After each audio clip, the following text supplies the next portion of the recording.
Et salut! Et salut! Et salut! Aujourd'hui, on va parler de Cité 19 de Stéphane Michalka. Et je vous donnerai également mon avis sur La vérité sur l'affaire Harry Kéber de Joël Dicker.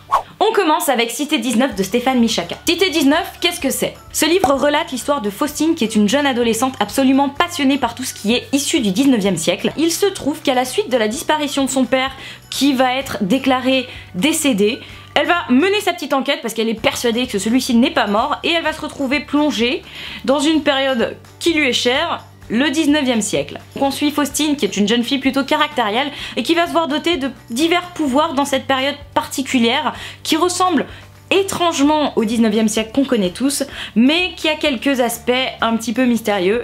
Et voilà. Alors qu'est-ce que j'en ai pensé? J'ai plutôt apprécié ma lecture, bien qu'il y ait quelques points négatifs que je retiens et que j'ai du mal à oublier même avec le temps.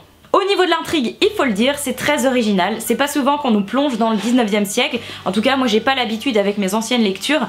Et c'est frais, ça fait du bien, le changement c'est pas mal. Donc du coup, un très bon point pour l'intrigue. Surtout sur la deuxième partie du roman dont je ne peux pas vous parler sans vous spoiler. Mais je peux vous dire que ça donne un petit peu plus de rythme à l'histoire et c'est pas mal du tout. Après, il y a quelques couacs quand même. Personnellement, j'ai trouvé qu'on aurait pu plus s'intéresser aux descriptions, ou en tout cas passer plus de temps sur les descriptions de ce nouveau monde, parce que moi, le 19e siècle, justement, j'ai pas tant l'habitude que ça, et c'est qu'à partir de la moitié du bouquin que je me suis dit « Ah non mais attends Émilie, en fait, t'es pas du tout en train d'imaginer les bons décors. » Alors vous allez vous dire « Mais qu'est-ce qu'elle raconte? Qu'est-ce qu'elle raconte ?» Eh bien figurez-vous que j'ai tellement l'habitude d'être plongée dans l'univers d'Outlander, par exemple, qui se passe quand même bien avant, hein, plus 17e siècle, que, ben Faustine, moi, je l'ai propulsé au 17e siècle plutôt qu'au 19e. Il n'y avait pas assez de description pour me permettre de me faire le 19e siècle dans la tête.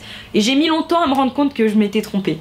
Voilà, donc c'est un des petits points négatifs qui quand même, moi, m'a un petit peu gâché ma lecture, parce que passer la moitié d'un bouquin dans un univers et se rendre compte que finalement c'est pas le bon et devoir tout refaire dans sa tête pour être dans le bon univers, c'est pas top, c'est pas top.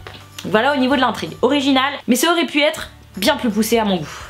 Au niveau des personnages, le personnage de Faustine est une jeune fille caractérielle.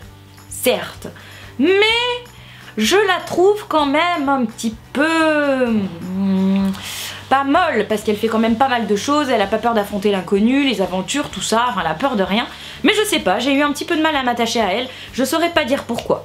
Quant à son entourage, c'est vrai qu'on ne voit pas énormément finalement, on n'a pas tant le temps que ça de s'imprégner de ces personnages et de s'y attacher. Donc du coup c'est un petit peu mitigé au niveau des personnages selon moi, enfin pour moi. Enfin, pour ce qui est du style d'écriture, Stéphane Michalka écrit bien, certes, mais voilà, moi il me manquait quelque chose. Justement, peut-être ces descriptions dont je parlais au niveau de l'intrigue, j'ai pas été assez imprégnée par l'histoire.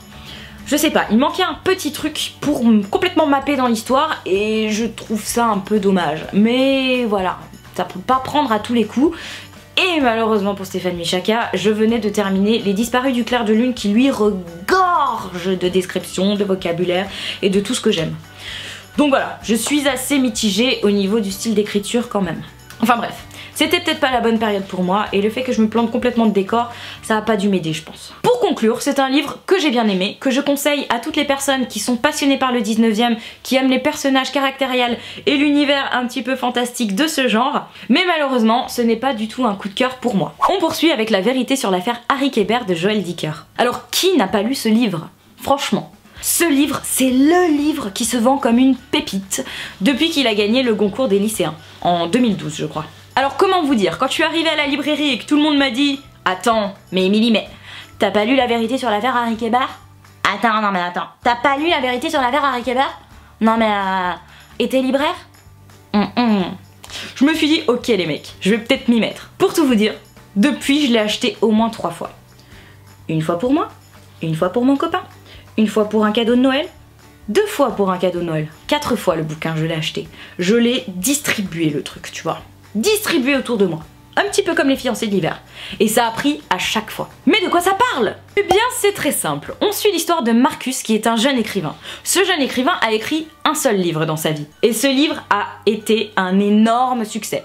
Résultat, le monsieur est devenu riche, il s'est assis sur ses lauriers et quand il s'est rendu compte qu'il y avait la deadline par rapport à son éditeur qui devait rendre le deuxième volume pour lequel il avait déjà signé, pour sortir de cette mauvaise passe, Marcus prend une décision. Il décide de retourner chez son ancien professeur qui était également un écrivain à grand succès. Un truc énorme, tu vois, vraiment. Et donc il décide de retourner chez lui en espérant que l'enseignant le débloque de son problème de page blanche. C'est en retournant chez cette personne qu'il pensait être son ami qu'il se rend compte que celui-ci cachait quelque chose.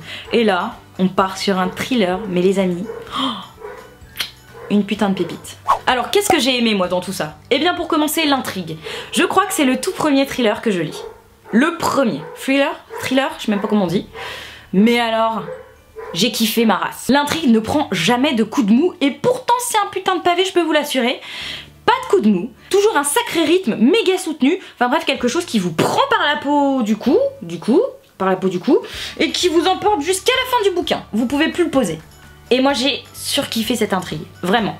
Original, ça parle d'écriture, il y a une histoire d'amour aussi, il y a une histoire d'amitié, de confiance, bref, il y a absolument tout dans ce livre. J'ai adoré. Pour ce qui est des personnages, je dois avouer que je me suis pas mal attachée à Marcus et surtout à Nola.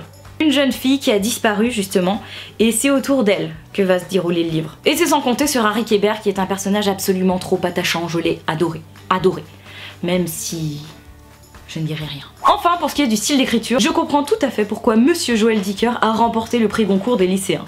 Franchement, c'est sublime. J'ai juste tout kiffé. Tout. C'était vraiment génial. Le style d'écriture a tombé, le vocabulaire, le rythme, parfait. C'était parfait. Bref, vous l'aurez compris, La vérité sur l'affaire Harry Kéber a été un énorme coup de cœur pour moi et je le conseille à absolument tout le monde. Que vous aimiez le thriller ou pas, je vous assure, ça prend à tous les coups. Même Baptiste l'a lu plus rapidement que moi.